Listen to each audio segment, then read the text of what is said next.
What if you could twist into 1,000 different worlds, where we use the same gear, and we're the same podcasters, but the subject matter is different? And what if you couldn't find your way back home?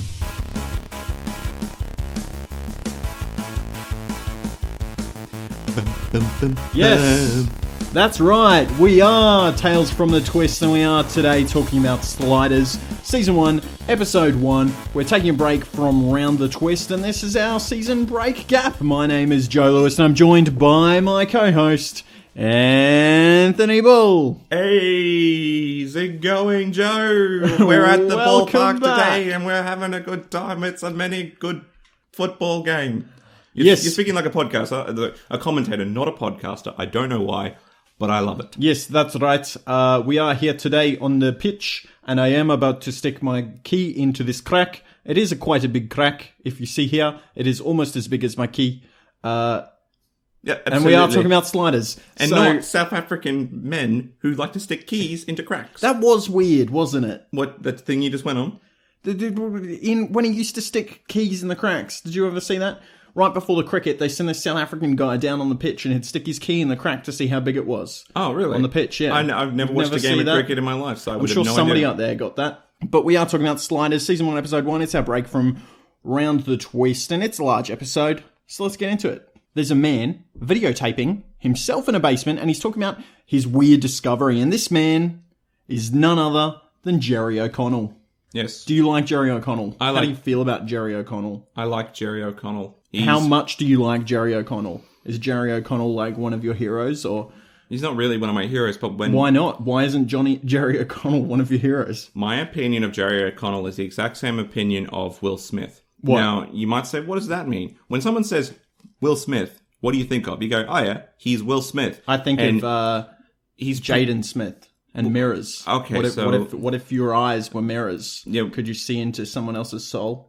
Yeah, exactly. Okay. But most people, when they think of Will Smith, they just think, oh yeah, Will Smith, he's Will Smith. He's good. There's no other way to describe him other than, he's Will Smith. He's good. He's Will Smith. You know, looking at Clint Eastwood, he's a rugged, gritty man, you know. Kurt Russell, same idea. Samuel L. Jackson, he's cool, he swears, all that stuff. Will Smith, it's Will fucking Smith. That's the response most people give. It's Will Smith. He's cool. He's got a really tiny gun. He does. He's got a little tiny gun, but not to be confused with the gun attached to himself.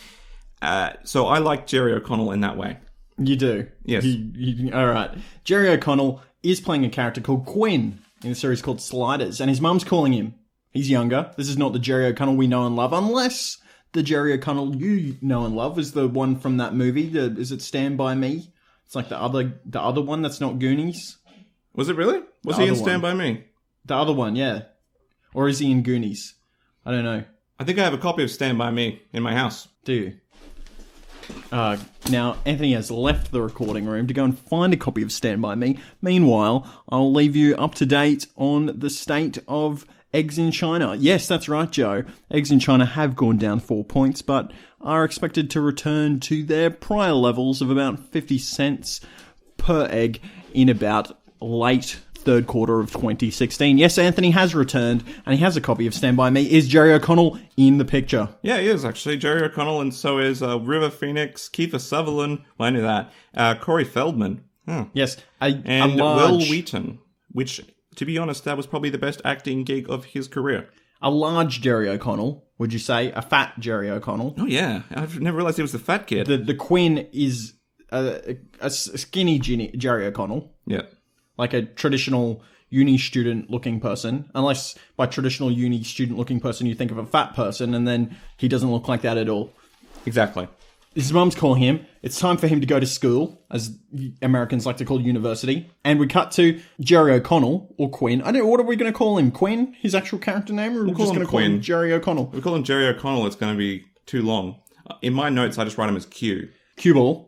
And Quinn wakes up, lying in his bed, and he's awoken by the radio at 7 a.m. talking about a feminist fashion parade. Something that this radio announcer that Quinn apparently listens to every day, he likes to listen to. Now, this radio announcer, I never got to look him up, but I've heard him before, and I can't remember where. Like, it might have been in... But this voice, you've heard it before. It might have been one of the radio announcers in Godzilla, or was it in Groundhog Day. These voiceover people. Those voiceover people for the they get a radio lot of announcer. work. Yeah. Because there's a very high level, a very high standard. And the ones that are good get a lot of work. Yeah. Because it's a small industry, I would imagine. But Quinn is getting ready to leave, and his mum berates him for not eating breakfast, for not wearing clean shirts, and other things that mum berate their children over. And she says, you've got too much on your mind, and Quinn says, it's better than having too little. Now, Quinn, that's your mum there. Yeah. Show some respect. Yeah, show some respect or I'll slap you down. I don't care if you're actually Jerry O'Connell or not. I'll slap you down for insulting your mother. I will. I'll give you the back of my hand, Pootie Tang style. What is a Pootie Tang? You ever seen Pootie Tang? It was the worst movie I've ever seen in my life. No, I've not seen Pootie Tang. Should I watch Pootie Tang? Pootie Tang. No, do not watch that. What is it about? Is Jerry O'Connell in it? No. It's like Chris Rock is in it, and so Snoop Dogg. Well, there's some reasons not to watch it. And all I remember, one thing I thought was fine was that Pootie Tang would have like this belt, and like if Chris Rock stepped out of line, Pootie Tang would just be like pull off this belt in a quick fluid motion and slap him in the face with it. Like it was like this super fluid motion. He'd just like pull off the belt, slap it, and then reattach it to himself in one move. And it was just like, so don't violent. make me slap you, boy, or some shit like that. But So the rest violent. of the movie was just, I don't know what the hell they were talking about. Why the hell would anyone watch Pootie Tang? Quinn goes downstairs and he's watching a video of himself. Not the type of video like Pootie Tang, but more a video of basement experiments. And not the type of experiments you might do typically at uni, but more the type of lab experiments that you might do as a physicist. I think my joke was lost there. Yeah. He was trying to make some kind of anti-gravity device and instead made it some sort of portal. And so he's watching this video, then he runs upstairs, grabs some breakfast. His mum's talking to his dead dad's picture, you know, and some sort of coping mechanism she has going, who apparently died on his way to work. It was because he was also fairly busy, apparently. Well, he was too busy at work. He didn't think of things, and he had his mind elsewhere than on the road. It's quite easy to get distracted when you're driving if you're thinking about something else. So that's a lesson for all of you young drivers out there. Make sure you're thinking about the road and not your portals to other dimensions. And if you're overtaking on a highway, just remember that the car that's way off in the distance approaches you very quickly. What, you think you're going to get run into from behind? No, I'm saying that if you're overtaking another car on a single lane highway, right, and there's a car off in the distance on the opposite road, you better make sure that you can take over that car very quickly, because that car that's coming in the opposite direction, it moves very fast. Well, it's not moving very fast. It's moving at probably at the same speed you are. It's just the rate that you're approaching each other is very fast because you're both going in the same speed towards each other. Oh, yeah. So instead of going towards a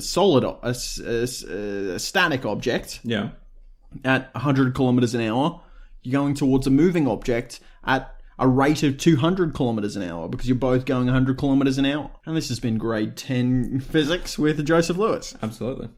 Quinn, he's rushing to school. He stops at the park. He parks at the park and then rushes through the Golden Gate Park and past the homeless man. So I don't really understand. He drove, right? Mm-hmm. He drove, parked at this park. I understand that sometimes you have to park quite far away from uni, but he's running through this park to get to class. There's no car park closer? Well, all the car parks are full. You know that from uni. Yeah, but normally you drive and have a bit of a squiz. Yeah, well, he's late he's late for class as it is. And maybe he's one of those guys who's like, I've got my secret spot in the park. No one else usually parks there, so I'll just park there and, I walk through the park. It's better than trying to, navigate do those circles, and then you see someone come out of the car park and they shake their head, and you're not sure if he's lying to you or telling the truth. Because, why would they lie? I've done that before. Why? I actually pull out because you're an asshole. Yeah, I pull out of my car space and I've driven, and then I see the people and they're really hopeful, and I'm like, I just shake my head, even though I know there's a car park in there. But then wouldn't they just go and see for themselves anyway? Some of them do. Some of them don't. Why would you do this? Because it's really funny. You're a master of chaos, Anthony. He runs past this homeless man who's shouting about anti-capitalism. Yep. I feel like he and you would probably get along very well, I would imagine. Yeah, communist bloody thing. Yeah, how do you feel about communists? Would you be friends with a communist? Comrades, I guess, yeah. Might as well. You'd be comrades in arms with a communist? Yeah.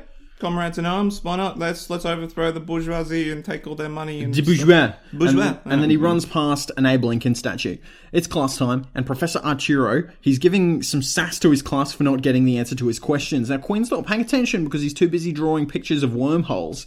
And Arturo, he's sassing out, and he writes the answer on the board, but it turns out that Quinn knew it secretly anyway. He was just being an asshole. Yeah, Quinn is a massive asshole in this. Why doesn't he just answer? Just because you're smart, Quinn, doesn't mean you can get away with being a dick to your lecturer.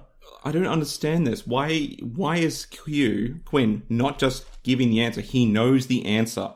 You know the answer. Tell the lecturer, oh, it's this. You are very confident of that. Arturo might be like, oh, shit, this kid actually knows what he's talking about. And later on, you don't have to try to convince him, and there's no tension. I understand maybe that's for dramatic effect, but it's stupid. You're a smart kid. Don't be retarded. And just give him the fucking answer. After class, Quinn and his friends, they're talking about how Arturo is some kind of crazy astrophysicist. Mm-hmm. And Arturo says something to the effect of... It's actually not Arturo who says this. Well, all right. Thank you. Sorry for making you... Because we have overlapping notes doesn't mean you have to be sassy about it. You're not Arturo yourself, are you? I'm not Arturo. I wish I was Arturo because he is a boss. The Quip master. Oh, you know, every time this man speaks... I would write in my notes, oh, Arturo. Because everything he says is just it's just a goldmine of wonderful quotes. He's the Tyrion Lannister of the 90s. He's the man that Captain Planet wishes he was. Oh, yeah. Shit, yeah. It's the English Pavarotti. That's how I describe him. If you want to know what he looks like, he's English version of Pavarotti. If you don't know what Pavarotti is, well, you're in trouble, aren't you? Imagine Gimli. Gimli. That's Arturo. It's the same actor. Is it really? Yeah. Gimli from Lord of the Rings, yep. Oh, there you go. So, if you've seen Lord of the Rings, you've basically seen Sliders. Yeah, that is a fact. So anyway, the students are trashing the class that they've just left, and the Asian guy, whose name I don't get, but I think he's probably just credited as Asian student. Why can't he be credited as a friend? Because he's a student. Long-haired friend. Why does he have to be credited as Asian student? So that on his credit thing that he takes to his next acting gig, he can go, see, I was this student. And I'll go, are you sure you were long-haired friend? Are you sure that wasn't Wade they were talking about? No, I was Asian student. I'm pretty sure an Asian actor would not be mind credited as Asian student, so it's not hard to pretend that he's not an Asian student. Why would they not mind being credited as Asian student? So they can play more Asian student roles or get more roles. They're like, oh, look, I played this guy. I was this guy. Look. What else? They're not going to call him Fred. Can't they just be called... Yeah, why can't he just be called Fred? Because his name isn't announced as Fred. Nobody knows him as Fred. He could be called Fred. You don't know. He could be. But he could be called knows. Xavier Bottomsworth II. You don't know. He could be. How dare you judge him and racially profile this young Asian man? So Xavier Hugglebottom says the following. The fifth. Yes. Says, should have gone to law school like my old man wanted. This relativistic quantum pop cosmology is such a mind warp. I have no idea what he's saying, and I feel like they're just made up words. Well, relevant contribution. Quinn shows up at an electronics store where this smart, nerdy girl tries to ask him out with tickets she got from her ex-boyfriend. You know, I don't know about this kind of stuff. Like, you know, I've dated before. I've dated women, but I've never been asked out by... Well, I think I have, actually. But women asking you out... Yeah. I'm not sure about the ethics of this or the social rules, but doing it with tickets you got from your ex-boyfriend, I feel like is probably not the best way to do it. I've got no problems with that whatsoever. Why not? Doesn't cost me to do it, doesn't anything. She's bringing these free tickets. Yeah, but if you were going to ask somebody out, right? Yeah. Okay, hypothetically asking somebody out, would you do it with tickets you got from your ex-girlfriend? No, I would have just sold those tickets. No, but would you say... If you did have tickets that you didn't sell and you were trying to ask somebody out... Yeah. Would you say, I got these tickets from my ex-girlfriend? I probably wouldn't introduce it that way, but if she didn't know, or I was trying to drop the hint, you know what I'm saying? Trying to drop the hint to Quinn, who's an idiot. Well, obviously, the scriptwriters put it in because it's saying she's single, she's obviously trying to ask Quinn is an idiot out. And doesn't really respond or reciprocate to that obvious one, which is... Because, like, you know, the old question is like, oh, I bet your boyfriends would love that. I don't have a boyfriend. Oh, you don't have a boyfriend? Oh, well... and then in your mind, you're trying to think of something, when in reality, your mind's just like, guys, all the little people in your head are talking, and you're like, guys, it's game on, guys, come on. You've got lots of people. You're in. In your, I've got a board of directors in my head who are like a board of directors. Yeah, man. Do you? Yeah, they're board of directors. Ah, that's very interesting information. Many voices. Anyway, I don't think it's the fact that Quinn is stupid. I think it's just he's not interested. I think he's very interested.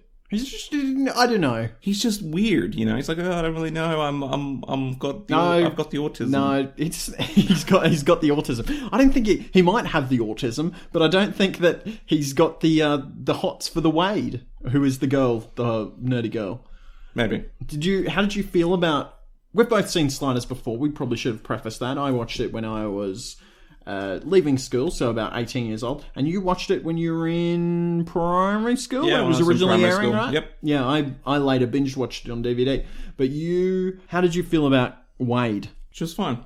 Look, when I saw it originally, I thought she's a fine character because she wasn't out to prove anything to anybody or anyone else. She wasn't like, except her hots for Quinn. She's trying to prove that's it. But we all thought that was what was going to happen anyway. You know, so when Wade was doing her thing, it wasn't like, I think in the later seasons they get another girl in and she's just way too kick-assy, and it's like, why is she got to be so kick-assy? Like, what? Wade was fine. Just bring back Wade. She was cool. She did stuff. Sometimes she fought things. It's like if they got rid of Rembrandt and brought in some guy who was like not the crying man.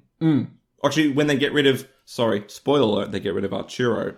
It's like, why even bother have a show anymore? Yeah, I think. One of the things, spoilers for our opinion on this, but I think it's probably prefaced by the fact that we're actually doing this in the first place, but a lot of these characters, well, not a lot of these characters, the core team, the four main characters who will be introduced to slowly over the course of the episode, they work so well as a unit. Like, you have Quinn, the nerdy, smart guy who's really smart and doesn't have a lot of social awareness, maybe has the autisms, maybe not.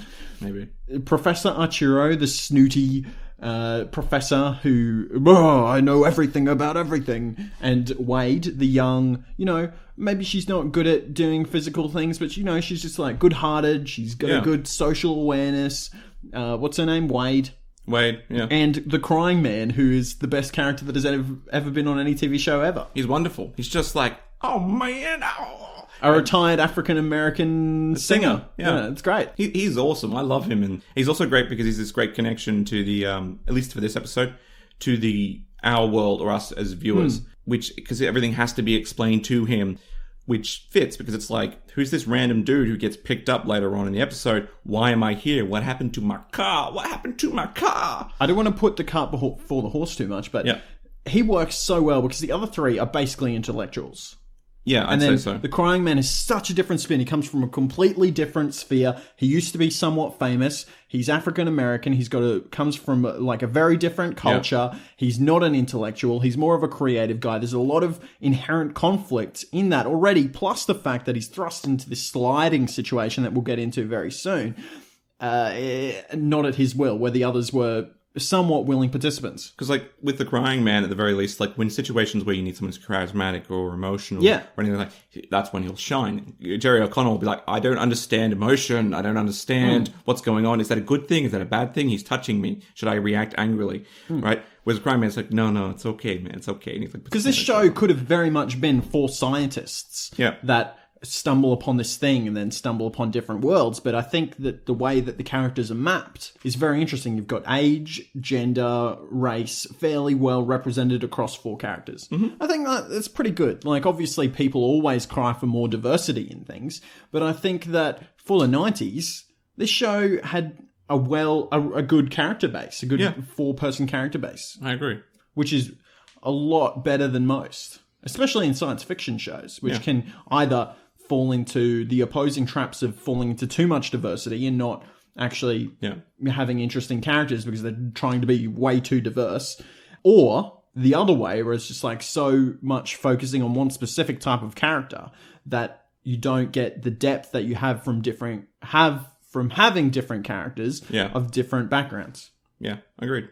Quinn works here apparently at this computer shop, and the boss comes in and starts harassing Quinn for being late, and he's harassing Wade because she lost the computer sale even though she convinced the buyers to come back when the better computer comes in. So she's actually so good at her job that she cares about the customer maybe too much for the business's liking. Yeah. You know, she's that heart of gold of this team. She's the whore with a heart of gold. And the manager. I don't mean that. I just want to say I don't mean that. That's a reference to an old trope, yeah. But look, the manager's an idiot, and he ordered the wrong machines. And Quinn even says, look, you bought the wrong machines. You bought machines that are going to be obsolete in the next couple of months. And the manager, of course, just does what every manager does when they make a mistake. They just get angry and blame everyone else but themselves. And it's like, mate, you brought the wrong machines. You should have listened to the person who does know more than... He seems to know more than you. You might be a great manager, but you should listen to this guy who seems to know a shitload about computers. All right? If he's saying that the Intel is such and such, maybe make that decision. If it didn't come from you, you'd have to... I would have just gone, look, I didn't make the decision that these computers we bought. That was made higher up the chain. You got to sell them. But you've fucking manager. You're shit at your job. The Western hierarchy of management is something that doesn't, like, it works, but it doesn't work, right? There's problems in it. And the only reason it does work is because there's not a better system. Yeah. So it's kind of one of these weird things where you're trying to just put up with it because there's no real other way of doing it that works for most companies. But it is dumb, isn't it? Like, you have... It is. Like this solid hierarchy, your boss, this is a boss, right? Yeah. They tell their employee to do something, who just then tells the next person to do something, who then tells the next person to do something, and it ends up at the bottom, and the person just gets all the shit handed to them. Yeah. And it's like, well, this is all bullshit. Like, why do I have to do this? Well, it's okay. So companies, that's what happens with innovative companies. They form a management system, and they go from innovation. They go from innovative companies, an entrepreneurial mindset, to a management mindset, which is instead of being about innovating and doing new things, it's about maintaining order and control and maintaining the balance.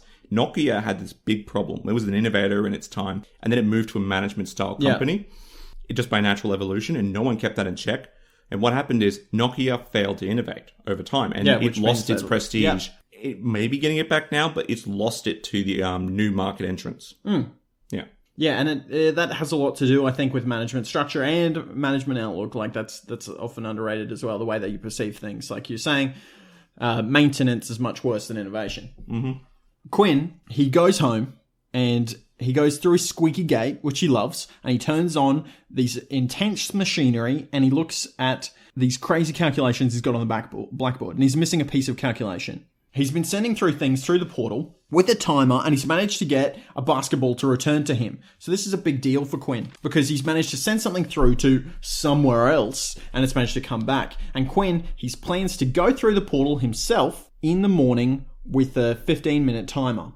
So he leaves a message for his mum. He says, I love you. I'll be back. I'm not so sure about this, Quinn. Maybe this time, but not next time. Well, and hang on. What? What? I just wanted to say that they just go straight to human experiments. Yeah.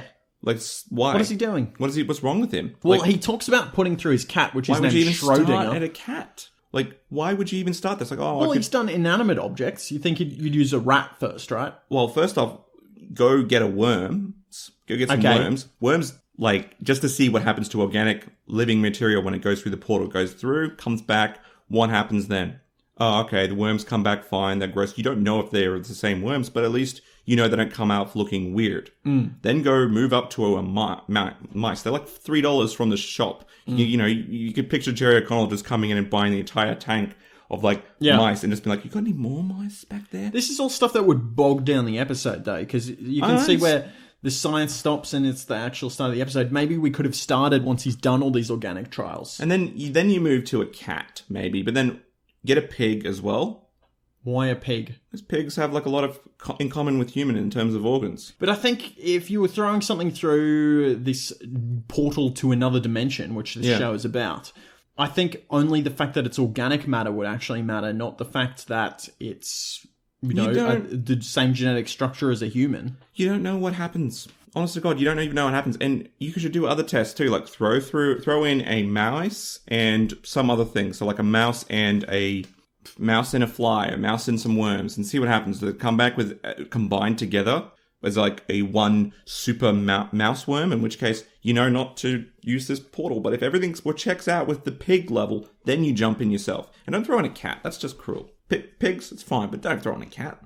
I'm not a big fan of cats. Yeah, I know you're not. My cat knows that. He loves me, I know he does. Anthony. I'm a friend of the Admiral. You are, for now. See, not testing things thoroughly leads you to things like The Fly, the great David Cronenberg movie. That's what I said. You don't want that to happen to you. Put a worm and a mouse in there together, see what comes out. He opens the gateway and he goes through. It's his basement. Everything looks exactly the same. He leaves for school. He's driving. He hears on the radio about a global cooling that's happening. He hears about how CDs have been phased out in favor of laser discs. You see, the global cooling, back when it came out, that would have been like very unnoticed by anybody. But now, anyone watching that was the first sign that, hey, he's not in the world that he's in anymore.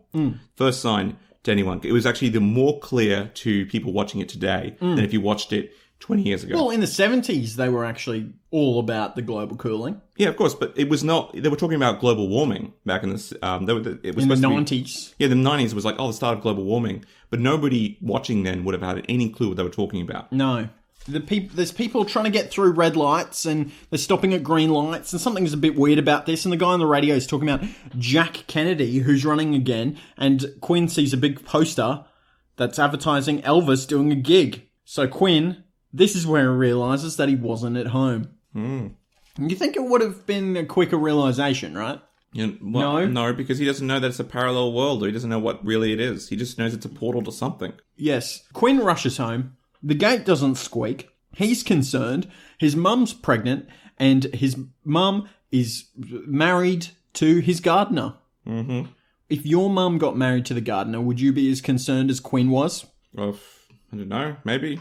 Yeah, I guess so. But Filthy gardeners. filthy gardeners Out there in the garden. trying to get Touching with the people's plants. mums, you know. Bloody hell. I've seen where your hands have been, Mr. Gardener. Oh, Anthony. They've been in the ground planting things. Yeah, okay. The timer goes off, and Quinn has returned to his basement. It's worked. He runs, he hugs his mum, and she tells him he needs to go to school. He breaks into class. Arturo's really mad at him for some reason, and then he leaves. So Quinn, he's like, oh, okay, what's going on here? He goes to work, and it turns out he's been fired. And also, he kissed Wade. What? And Wade's like, it was really great. And Quinn goes, oh, don't be silly. Like, that would be like incest. Yeah, it would be exactly like incest. This guy See, understands this is it. why I think he's not interested. What? Why he's clearly not interested. He's clearly interested. He just He's doesn't not realize interested. it. He doesn't called realize kissing her comparable to incest. because he's got an incest fetish. Okay, that is an interesting outlook. What has prompted your insight? Well, I don't know. It's just that's how a boy who doesn't understand emotions would react, right? You're going down a very dangerous path. Anthony Bull, hater of autistic people. Oh, come on. All of the self-identifying autists out there will be they'll be very mad at you. Isn't that a name for a Anthony. director? An autist? No, auteur. Although that is an interchangeable term, I think, with some people. But Is that a joke? what? Is that a joke? I did make a joke. Okay, Yes, fine. thank I'm you. just like, Thank you are you for joking. No. You know, I don't know what we're talking I don't know about. what either. I have no idea what But you're on you're about. a horrible person. Well, you're a horrible and person you're too. a borderline racist. Well, you don't like gingers. You know that's a fair thing to say, because gingers are horrible people that will suck out your souls. They're worse than Dementors, and They are Dementors. Did you ever think about that? I don't know, gingers are Dementors. They don't Flying have- around Azkaban. They don't have souls, you know. They're just flying around Azkaban. Does that mean Ron Weasley is actually a Dementor? He's a part-time Dementor. He works on the weekend. Ah, yeah, that makes sense now. It's like, Ron, can you work this evening? Nah, sorry, I'm hanging out with some friends. Oh, Ron, but we need you at the prison. Yeah, all right. Puts on his cloak, flies over there, sucks out some souls. So as you do. Has a great night out. What's happened here? Fucking, I don't know. No, well, this is my. I'm back to the commentary. Yeah. What's happened at his work here? Go on, yeah. It is changeable to what has happened in this podcast. Yeah, which yeah. No one has an answer for. But what has happened at work? Quinn apparently told his boss to get effed, Yeah. and he did know none of these things. So something weird has happened. Yes, Anthony. Quinn says, it's like I'm Dr. Jekyll all of a sudden, which I think is a nice literary reference. An obvious one, perhaps. Well, it's interesting. Actually, not really interesting. It's not obvious because... Yes, it is obvious. Dr. Jekyll and Mr. Hyde. Why is it obvious? Why is it obvious? Because everybody, it's a low-hanging thing. Whenever somebody does something that is not completely in character, the reference is, oh, No. hello, Mr. Hyde. No, you see, he said he's Dr. Jekyll all of a sudden. That's the difference. See, what he's saying is, it's like he's woken up and people are telling him he's done all these things he's never heard of before. Mr. Hyde is the bad one. Yeah, I know right? this. Yeah. So he's saying that he's the good one. It's the same reference. And he's waking up to this new thing that he's never heard of before. And discovering. He could have easily also just said, I feel like the Wolfman. The what? The Wolfman. The what man? The Wolfman or werewolf, you know? In most werewolf movies, they wake up and they're like, oh, what happened last night? Oh, I don't know. I'm bleeding and I've got a torn shirt. He just had a bender, that's all. Exactly. He got onto that ice. The Wolfman is an allegory for ice consumption or some other type of drug. Ice addiction. Ice addiction. Don't let the Wolfman get you. Yeah, that should be the slogan. Wolfsbane. Come and see a clinic near you. It's at home. Mum is watching an ad for a lawyer, Ross J. Kelly, who apparently got $1 million for a man who had an anvil land on his head. And Quinn arrives, and he said, did I do anything weird today? And the mum's like, no, should I expect you to? And he's like, oh, no, it's okay, Mum.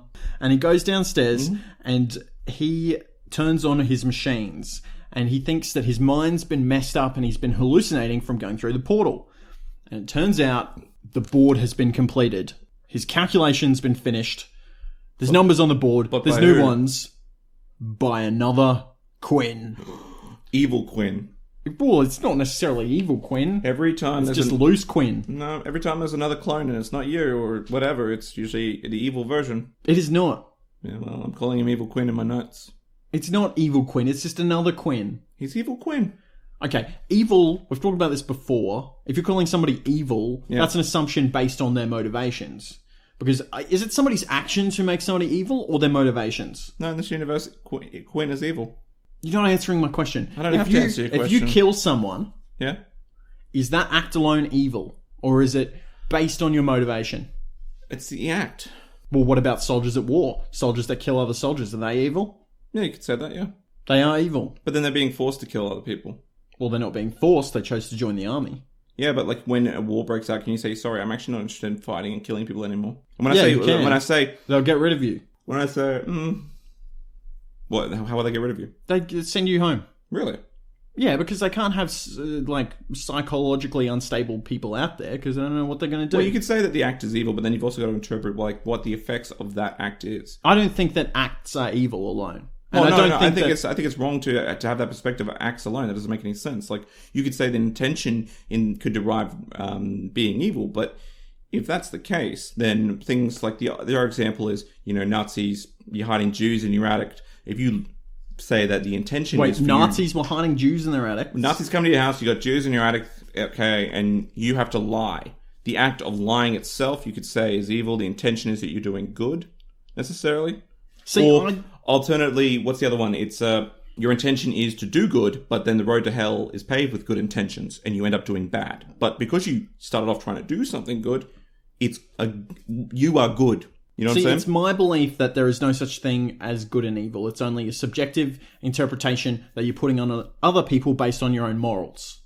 Okay. So from somebody, we've talked about this extensively in the past, but if your perspective of something is going to be radically different from somebody else's, so what you define as evil might be somebody else's good. Yeah, absolutely.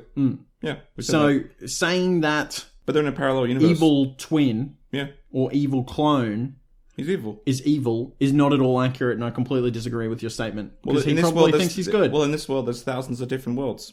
In which world there's thousands of different worlds? There's thousands and multiple... It's starting to give me a headache. Bloody parallel universes, and anything that's not you is evil. Clearly. So your perspective is, if there is a version of you that is not you, it's evil. So how does this work in the world of twins? Because they have a very similar DNA structure. They're not the same people. It's not the same. No, it's different. It's completely different. Because Quinn in this world and Quinn in the other world, they are the same people. But aren't twins just natural cloning anyway? No, they're not. Because the cell splits and it's the same... No, because like in this fertilized egg. You're the same world. It's the same year, but everything else is different. Like in this, the way that everything is set up is... So you're saying... Everybody is their own unique person in the world. That's how it's established. Everyone is their own unique person, because then you don't have people like Wade, who turns out...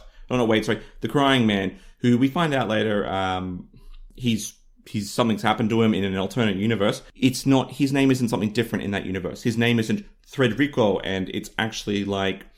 he's like darker than Yeah, normal. I know what you're saying. He's exactly the same person. When we're talking about somebody in philosophy, there's nature and nurture. Yeah. And so twins have the same nature, but slightly different nurture, right? Yeah, we're talking Alternate but we're not- realities, we're right? not talking about that. Alternate realities Yeah. have the same nature and very similar nurtures. We're not We are talking- talking no, about we're that. talking about that. No, no. This is exactly what we're talking about. And this is the difference between, basically it's establishing like these characters, you could argue that they have their own sort of unique soul that sort of is them, their own identifiers. Identical twins are different, they're distinguished as different, whereas in a parallel universe, it is a split between everything. You are that person in this universe, but in another version, you will be that person as well, right? Or there will be a representation of you. There's like Yeah, but that's still a signal different person. I think it's the same as being a twin, because that person was I don't think born. it's the same as being a twin. I think it's very similar. No, I don't know. They probably had a much similar nurture to you and a twin, but ultimately they're still you that's slightly different. I think it is you as an individual, right? Another person. And because if you view yourself as being good, right? Anything that is not you, right? That is you. The representation of you in other universes that is not as the same type of you, does not hold the same views as you, must be evil. Here's the thing, right? Or at least not evil, not good. You brought up souls. Yes. Does you from another dimension Have have a the soul. same soul or a different soul to you? That's the definer. If you're talking to the souls is a rabbit hole, but does that person have something that defines them as being the exact same one as you and therefore making you linked or quantumly linked or however you want to put it, or is that person their own individual person? Because if the answer is the latter, then I'm correct. But if the answer is the former, then you might be correct. I don't know about that one. That one's tough. Because if you're linked, if you're actually quantumly linked, Kind of like the one. Or, yeah, the one, yeah. if you're quantumly linked, then you are the same person. Yeah. And that would be weird. But if you are different souls, then that person effectively is just basically a twin. Yeah. And they're different to you. And I understand what you're saying that somebody else that is a representative of you could be seen as evil, but that just kind of come down to the idea of the unknown. Yeah. And something, we can talk very, very quickly about the uncanny valley and its relevance to this. So the uncanny valley is a little bit different, but it's basically about the closer something looks to being a human, the creepier it looks, because you have this system in your body that when you see like a dead person, it needs to freak you out to, it's like a natural reaction to say like, this is not a person, that's a dead person. It's like that slight difference that triggers. So when we have these human looking robots or animations like the Arctic Express or whatever that movie was Polar called, Express. the Polar Express, then you say like, oh, like that's weird. Yeah. And I think that, I don't know where I was going. I don't know with what you're that, going with this, but Polar Express is a bad movie. Maybe you have a similar thing when you see your clone. Maybe if like one of those... It's like, that's me, it but might be it's one of those slightly universes different. where it's like, if you touch your other clone, the universe implodes. I don't know. No, I don't think so, because, that would infer quantum entanglement. Well, that would... Yeah. Seems like that would be something I would bring up in the episode. In Fringe, that's an issue, I believe. Yeah. The quantum entanglement of two people. But I think that the way that this universe works, we've spent a lot of time on this, but the way that this universe works is basically any point in time where anything happens, when there is a chance for any kind of deviation, that creates a split in universes. So you have this enormous downward-facing tree that starts originally with one universe and splits out until millions and millions upon millions of different universes.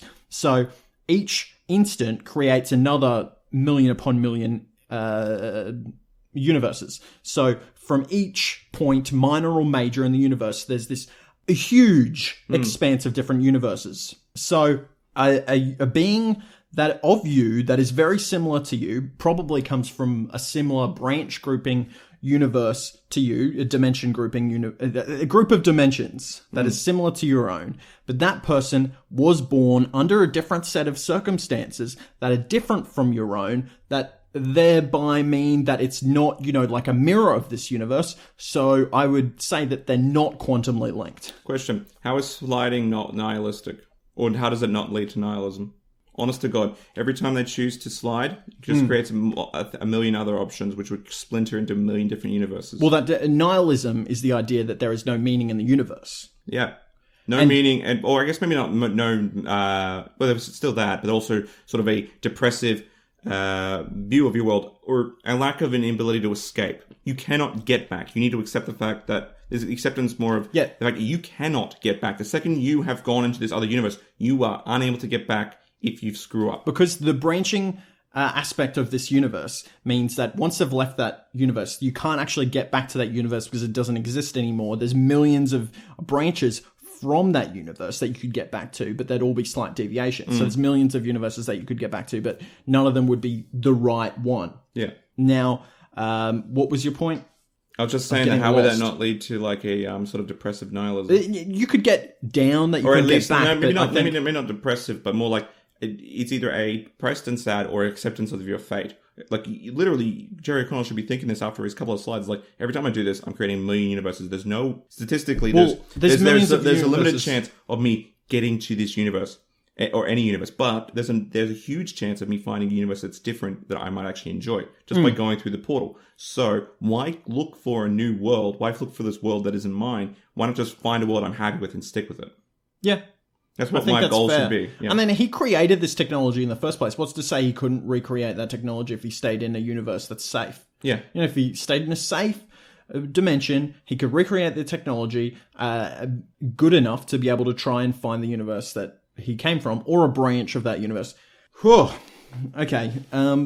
Quinn has found another Quinn. Yeah. In his room. And this Quinn has been to other worlds. Not 1,000 other worlds, just 8. And this Quinn had five times? I don't know. He's slid a few times, and he tells Quinn that the portal slides you to a random dimension. And Quinn, too, has to go back soon because he's got a wife. That's how his universe differs a little bit. And Quinn, too, has seen worlds with no pollution or fear, like amazing worlds. But he tells Quinn that the timer that they've built... you have to spend an amount of time there before you can go back, and not to alter the timer because, and he's about to say something, and he's pulled back to his dimension because his timer ran out. Wade and Arturo show up at Quinn's house, but meanwhile, an old man is watching a video of the crying man, Rembrandt Brown, in the Spinning Tops, which is his previous band. And it's been a few years since Rembrandt has left the Spinning Tops. Rembrandt Brown. And he's going to sing the anthem tonight at a Giants game, which I think is a baseball game. I imagine so, yeah. And Arturo and Wade come into Quinn's house and they start to look at his equipment. And Arturo is really impressed that Quinn has solved this amazing equation and been able to create the Einstein-Rosen-Podolsky bridge. Yep. Which is the dimension gate bridge. Yeah. The sliding ability.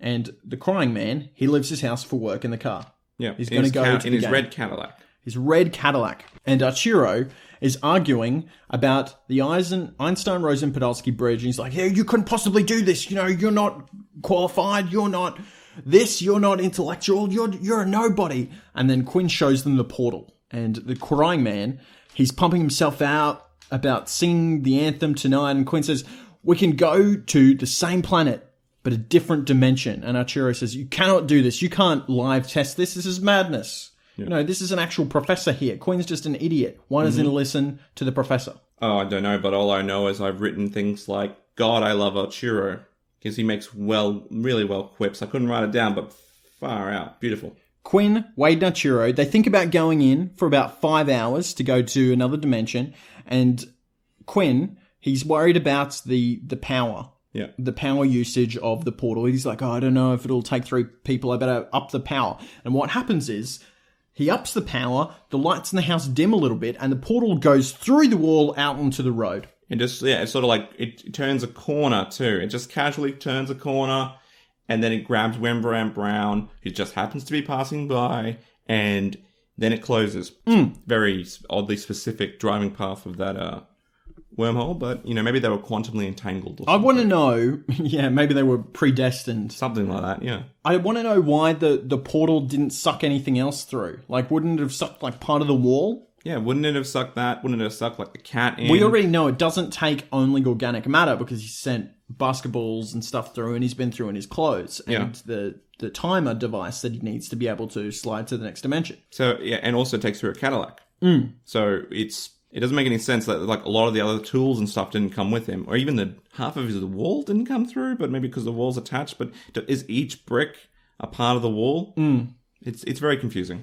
I don't want to get too bogged on this, but the power dims when he turns up the power of the slider, right? Yeah. And I'm assuming that is because of the machinery whirring around in his basement. Mm-hmm.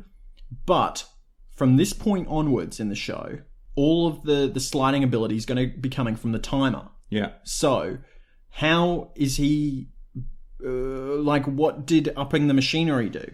Because isn't the actual portal generation coming from his battery-powered remote? Or, if his mum eventually turns off the power in his basement, are they going to be stuck in the dimension? I don't know. It could be. How is he getting... how is this being powered? I think that was a plot hole, to be honest. Like, it wasn't well thought... Maybe it was thought through, but that was like a stuff it.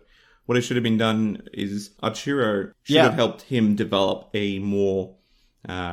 what's the word? Portable? Portable one. And it could have said, oh, you're going to need to use some sort of uranium or something. Because then it would be like the battery will last forever. Because I'm pretty sure he uses double A's or something to power the timer. As a physicist, at a university... Oh, yes, you're a physicist? Yeah, I'm a physicist. But as Arturo, as a physicist at a university, I firmly believe that he could probably, as a professor, get his hands on a small amount of uranium. Just a small amount. Because, universities have a ton... Hang on, wait. Universities don't just have uranium lying around. That's madness. They probably do. I don't think they would. They probably do. Have some small amount of it. There's tons of things at universities that you can get. If you're a universityologist, can you please tell us if you have uranium lying around? Actually, good point. Do you have a little bit of it? Just a little bit? I'm sure... That you could send us, because we totally don't want to use it for horrible things. But I'm sure you could get a small amount of it in the chemistry lab or something. Little tiny amount, and it's just like... Arturo could help you build this uranium. It's like, oh, you must be careful. It's uranium. You'll glow or something. I'm sure some universities... Put it into the box. Yeah. Into a little machine. And all of a sudden now it's powered. You don't need to have the thing back home. It was just that was the test case. Wow, we got this thing working. But that was the first, 10 minutes of Back to the Future. He couldn't find uranium or whatever it was, Doc Brown, because he needed to buy it from some terrorists. Yeah, but he's not a professor at a university. Was he just a crazy independent scientist? Person. Could you imagine if, that crazy independent scientist says, do you have any uranium here? He goes up to UQ's chemistry lab and is like, I need uranium. Does anyone here have any uranium? And the chemistry professor just be like, oh, shit, here he is Press again. a little button on the underside of the desk. Yeah, we got uranium. Beep, beep, beep, beep. All right, it's time to go, man. I just don't think universities have it lying around. I'm sure some people are doing experiments, but I'm sure uranium is a very controlled substance and people just don't have free access to it. I'm sure if the university is large enough, there's probably uranium somewhere. Yeah, because they're doing experiments on it. They're not just going to have a secret warehouse. This isn't Iran. No, there'd probably be a small amount of it. I'm sure Arturo could get his hands on it. There's no warehouse in any university ever. Oh, you need extra pens? Oh yeah, I'm just dropping down to the warehouse. Oh, also, didn't you say you needed some uranium? Yeah, I'll just pick it up. It's right next to the staplers. This is not a real world scenario. I reckon it could work. No. Yep. This is fantasy, Anthony. That is absolute fantasy. If you think universities hang on. have a stockpile of uranium, a radioactive substance just lying around. Oh, I've got an experiment. I need some uranium for the weekend. Yeah, that's okay. Have a go. I never said that they have a stockpile. I said, all right, that they probably have some uranium you could get in their chemistry labs or whatever. I mean, for crying out loud, there's weird facilities at universities that are like, what the hell? Like, you go to there's the bloody nanotechnology center at UQ, and they have these massive coolant towers full of liquid nitrogen, right? Just standing outside. Like, I've never seen that much liquid nitrogen in my life. That's liquid nitrogen. That's not uranium. Yeah, well, if they're doing You cannot build an atomic bomb out of liquid nitrogen, and that's my point. My point is that they would have a little bit of uranium because he couldn't build it. You tiniest little bit. You cannot be serious. I can't be serious. I honestly believe that universities, right, probably have a small amount. You know what? I will send UQ an email asking if they have a small amount. Because that's going to end well. Yeah, well, you'll be on more watch lists than we are already on. All right. Well, you know what? I might as well just do it. I'll just send them an email saying, "Hey, do you guys have any uranium?" Hey, just wondering. Just wondering if you're going to build a portable slider. You never know. They're all sucked into the portal and they all emerge. They're all spit out in some kind of ice world. And Wade says, well, that was better than sex. And Arturo says, I wouldn't go that far. Arturo says a really good one, a really great line. It says, as Rembrandt hasn't come through yet, Rembrandt in his car flies through the portal and Arturo says, I swear I saw God and he was driving a Cadillac. Arturo. Every time he speaks, it's just...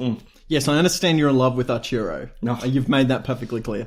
You just go... Arturo, Wade, and Quinn, they're in Quinn's frozen basement. Rembrandt's outside. They don't really know that he's there. They think they saw him. And Quinn finds a picture of his family, which also has his sister in it. Ooh. They go through the door and they go out to this Arctic wasteland and they're looking around, and the crying man joins them in the car. He's like, "Oh, I don't know what I'm doing here." And they explain it to him. And he says, 4 hours. We're stuck here for 4 hours because of the timer that you put on your sliding device. That's like 4 years in a place like this. And Arturo says, actually, string theory dictates that time is the same in all dimensions. And the crying man realizes that he's going to miss the baseball game, but Quinn doesn't want to mess with the timer in case something bad happens, which is fair enough because...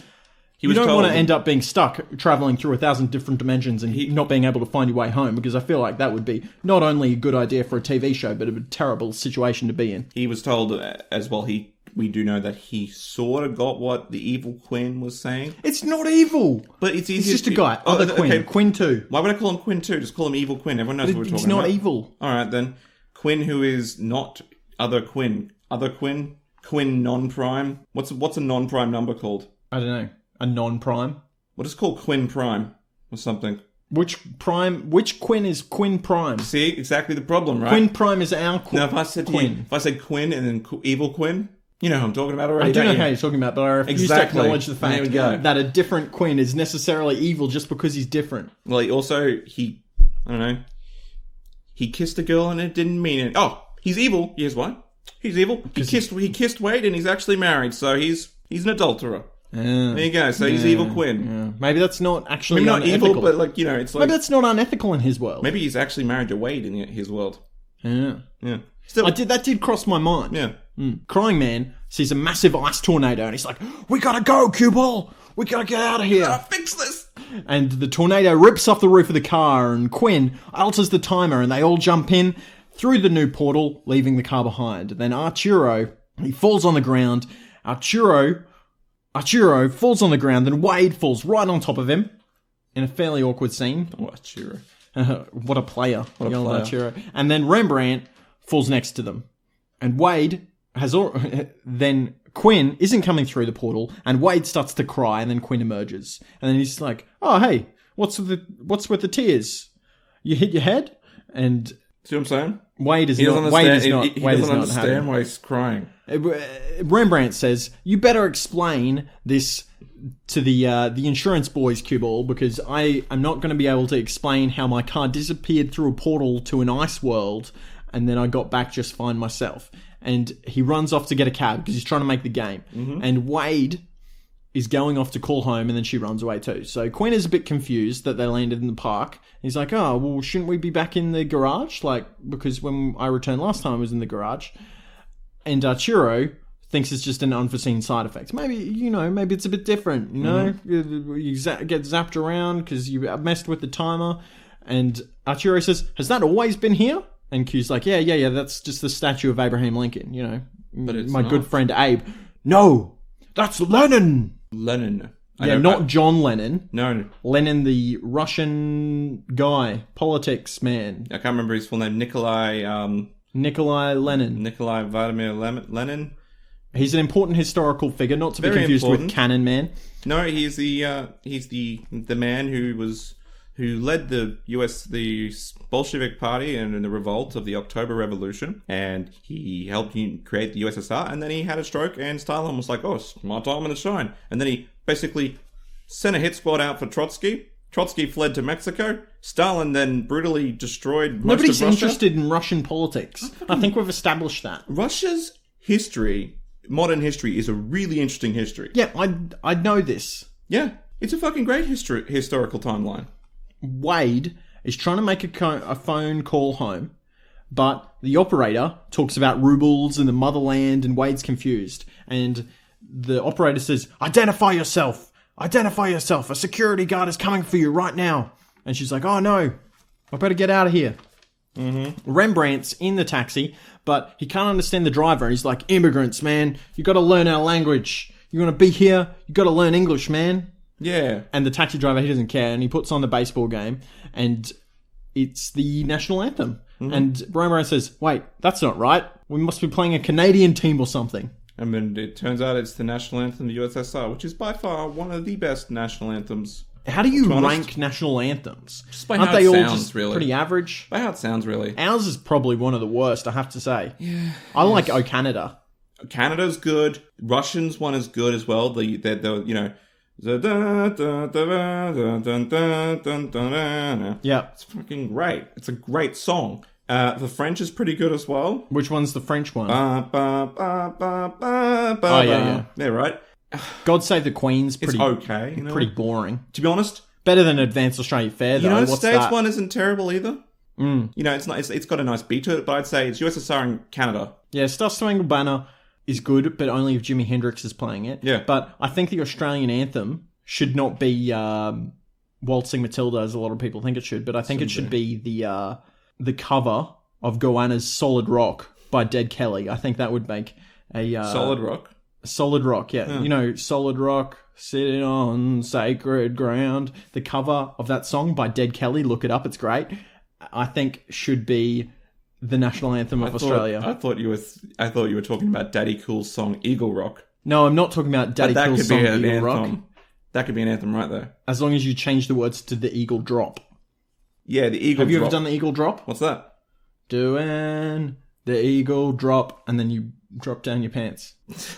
It's a thing. It's an actual thing. Is it really a thing? Yeah, it's a thing. Like, when people play that song in bars, there's always like one idiot who's doing the Eagle Drop. It's like, doing... Is that you? The Eagle... Doing the Eagle Drop? Do you think I'm the idiot that's pulling down my pants in a bar? I didn't think so. No, I didn't think so either. People are driving along, and they've got they're saluting. They're saluting while driving. USSR. Incredibly dangerous. Yeah, very dangerous. How are you going to shift gears? Exactly. Back in the park, Quinn sees the homeless man from before, who's now a senator, and there's loads of people, they're listening to him, because here, he's not a crazy person, that's a standalone anti-capitalist man, but he's a senator. He's a viable politician in this new political system.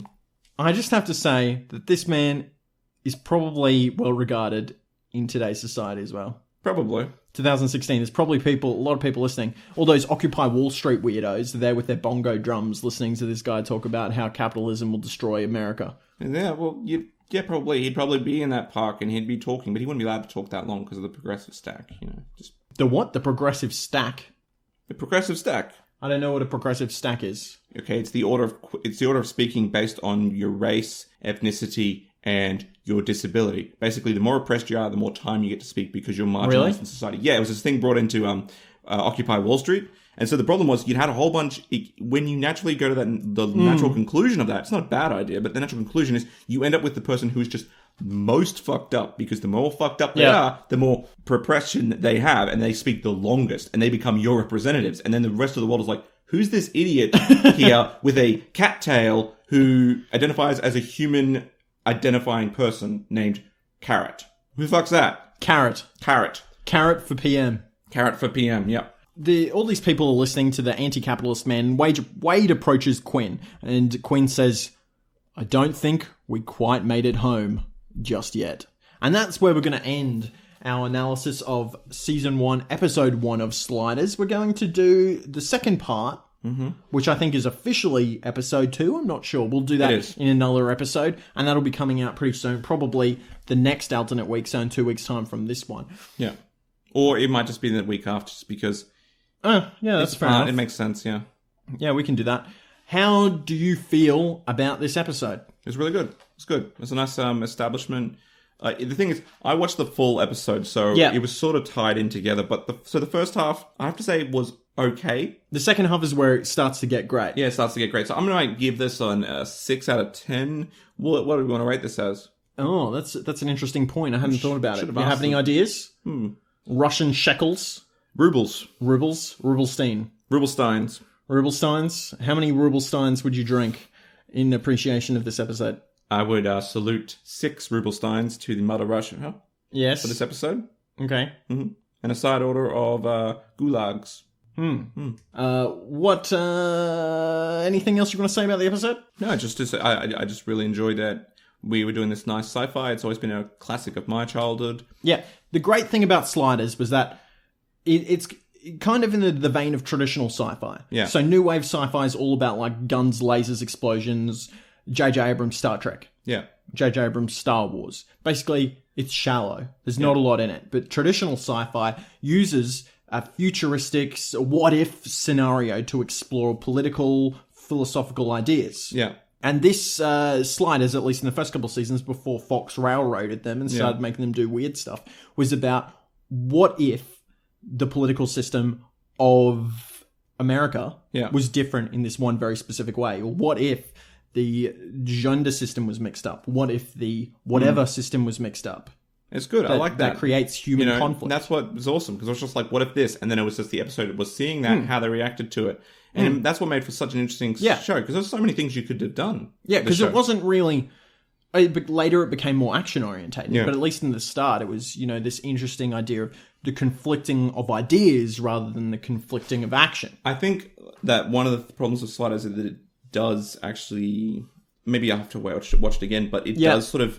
It suffers from the lack of a overarching seasonal arc. There's no... No, well, later on they develop that. They do sort of develop that, because it's like, this concept is great, but after a while, it becomes a House. With House, it was the procedural. It's a procedural. Diagnosis of the week. 3 wrong diagnoses before getting the right one. Yeah, any kind of long-running show that doesn't have a through storyline becomes a procedural, like all those crime shows, where it's like, there's one specific thing that's happening in this episode, we've got to try and solve it by the end of the episode, because next week we'll be working on a different case, or whatever you're doing on your show. And some people like that. Yeah. And it works for some shows, a lot of shows, but a sci-fi show, not so much. No. And I think sometimes Sliders teeters on that a little bit, where it's like, it's the wacky world of the week. But it later on becomes more of a serialized show. But I think that idea of just the wacky world of the week kind of works for it enough. Yeah. Anyway, we'll talk more about that next week. How can you find out about Tales from the Twist, the show where we talk about shows from our childhood? How can you find out about us if you want to know more, Anthony? You can find out about us by firstly subscribing to us on iTunes and giving us a rating. That'd be really awesome and handy to subscribe Tales from the Twist on iTunes. On iTunes. On YouTube, Instagram, and Facebook, find us as Tales from the Twists. And on Twitter, it's TFT Twists. Join Chicken Twisties if you want to get behind the scenes, contribute to the show with show notes, see, exclusive stuff behind the scenes, and talk to us, talk to other fans of the show and the fans of the shows we're watching and reviewing, and suggest new ideas to us. That'd be cool. So just look up Chicken Twisties on Facebook, like the snack, and don't forget that like all of these links will be in the description for this episode, so you'll be able to just find the link if you need to. And lastly, go to our website, talesfromthetwist.wordpress.com. And, sorry, should have said lastly, this is the true lastly. If you want to send us a message, private message us on Facebook, do it in Chicken Twisties, or email us at talesfromthetwist@gmail.com, and, we'll read it out. Or if you don't want it read out, obvious for some reason, we won't. We'll just say, thanks for the message, man. It's cool. I got a message this week from Jake from Albury, who messaged in, and he said, guys, when are you getting back to Around the Twist? The answer is soon. Mm-hmm. We're going to give it probably a couple more weeks, and then we'll get back into it to do season 4. We don't want to finish Round the Twist super soon, because it is, what we started with, and we'll be going into uncharted territory after that. But we will get back to it very shortly. And we also had a message in from Samu. Yes. From Finland, and he sent us some more pictures of, Liftoff, I think it was. Yep. And so we're going to probably put those up on the Facebook. They were pretty cool. I like seeing that stuff. He's got some cool pictures. It's like, he'll send us some messages, and we'll get these cool pictures. I'm like, where did he get this from? Yeah, he's just a cool Finnish guy. They've got some cool stuff over there. It's Finland, man. Finland's cool, man. Everyone's walking around with dorsal fins on their back. That's what happens when your entire society breeds with dolphins. Exactly. That's apparently what happens in Finland, according to Joe. Not according to me. I don't even know what happens in Finland. Yeah, because you haven't been there, unlike me. I've seen it with first-hand experience. You with your own eyes. Dolphin people, man. Yeah, well, with global warming, they're laughing at you. Yeah, they probably are. Yeah. That's all we do have time for this week. My name is Joe Lewis. And I'm Anthony Bull. Have a great week. Stay twisty.